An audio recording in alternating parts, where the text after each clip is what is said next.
Back last year when this channel was starting out, I reacted to a video from How to Be Christian, a Catholic YouTube channel. They really didn't like the Reformed understanding of John 6:44. They produced another video again, so I felt the need to revisit this topic. Our old video covers how the Reformed understanding of John 6:44 is correct, and I'm not going to reiterate that again. The video will be linked in the description. What I wanted to circle back to was how the How to Be Christian channel framed their disagreement with the Reformed understanding of John 6:44 as Christian versus Protestant. Let's go back to their old video. People who are Protestants can also be Christians. Being a Protestant and a Christian is like being a Floridian and wanting to be a Canadian. If you really want to be a Canadian, then being a Floridian is going to get in the way of that. If you really want to be a Christian, then being a Protestant is going to get in the way of that. So now we can start to see how they want to frame things. In this series, we'll be looking at how Protestants are distorting the Word of God that is found in the Bible. I'm a Bible-believing Christian, and our Protestant for the day is Mr. James White of Alpha and Omega Ministries. This is Christian versus Protestant on John 6:44. All right, so James White says this. Verse 44, no one is able to come to me unless the Father, the one who sent me, draws him, and I will raise him on the last day. Those are Jesus' words. Yes, they are. Those are Jesus' words. How few believe Jesus' words today? Actually, the majority of Christians believe Jesus' words right there. And to be clear, this is Christian versus Protestant, but even people who qualify as Protestants end up on the Christian side of this argument. And that's because a lot of Protestant beliefs are Christian beliefs. So here's the framing again. So please don't assume that Mr. White is speaking for all Protestants here. He's only actually speaking for a subset of Protestants. Now again, Mr. White said how few believe Jesus' words today. But that's not true. What few Christians believe is Mr. White's edited version of Jesus' words. My purpose in revisiting this, and I plan on doing a better job of highlighting the following.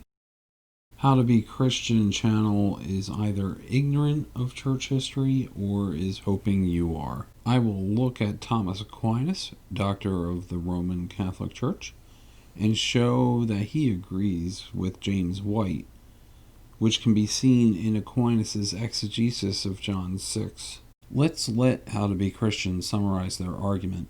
Let's watch and find out what I mean by that. Who can come to Christ? Only him who's drawn by the Father. That's correct. That is taught in John 6:44. The verse clearly lets us know that only a person who is drawn by the Father can come to him. So no argument there. What Mr. White just said is a very Christian teaching. That's not the Protestant in Mr. White, that's the Christian in him. He continues. Who's drawn by the Father? Those who are given by the Father the Son. That's correct too. That is another very Christian teaching which is being taught by Mr. White. He hasn't let his Protestantism creep in yet, but there is something very important that I need to point out about that teaching, because Mr. White is about to go off the rails and I don't want Christians to follow him. So the question that Mr. White just asked is who is drawn by the Father? He then correctly answered that question with those who are given by the Father to the Son. Now that's not taught in verse 44, but if you go up to verse 37, you can read that Jesus said, all that the Father gives me will come to me. So what Mr. White is doing there is he's putting those two teachings together, which is completely fine. So in verse 37, we learn that the Father gives Jesus people, and all that the Father gives him will come to him.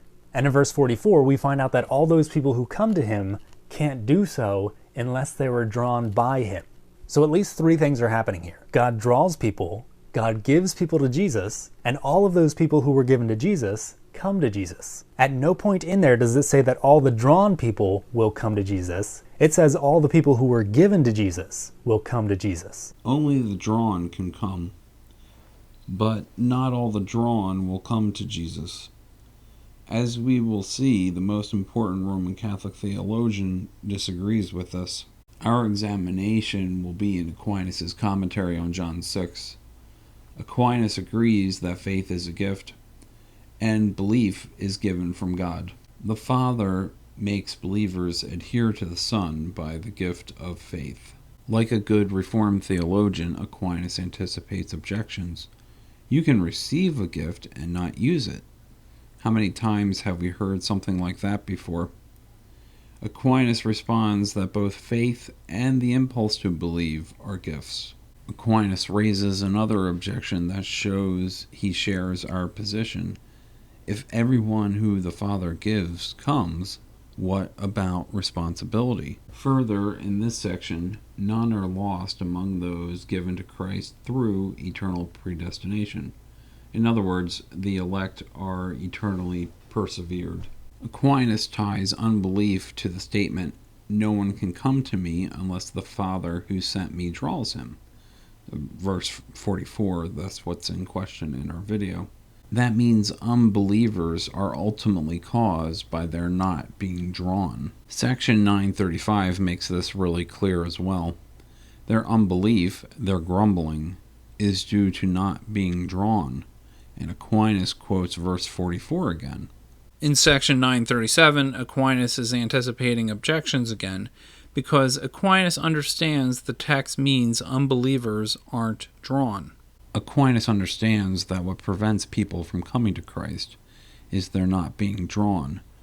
But that's one type of a cause. The other is their fallen nature. Again, an extremely typical Reformed understanding and response. As you should see by now, the idea of people who have been drawn but don't come to Christ isn't even crossing Aquinas' mind. Why does God draw some and not others? The pleasure of his will, echoing Ephesians 1:5. Why in particular he draws this person and does not draw that person? There is no reason except the pleasure of the divine will. That's not the comment of someone who thinks there's drawn people who don't come to faith. Why some and not others? Aquinas tells us not to judge, just accept and understand. Aquinas uses an analogy of a builder who uses some stones in one place and some in another. Aquinas' builder who chooses stones is an analogy for God who draws. God draws certain ones to display mercy and does not draw others so that God shows justice in them. Draw versus not draw parallels belief and unbelief. On top of this, Aquinas is referencing Romans 9, a typical Reformed text with his Augustinian understanding of the pertinent texts. Again, why one and not someone else? The mystery of the divine will. We come to the last section from Aquinas pertinent to our topic at hand. But this is probably my favorite because he makes a similar point as our last video on this passage. Verse 65 is another way for Aquinas of saying the same thing as verse 44. Drawing and granting are the same thing. So what have we learned? Besides, Aquinas agrees with James White.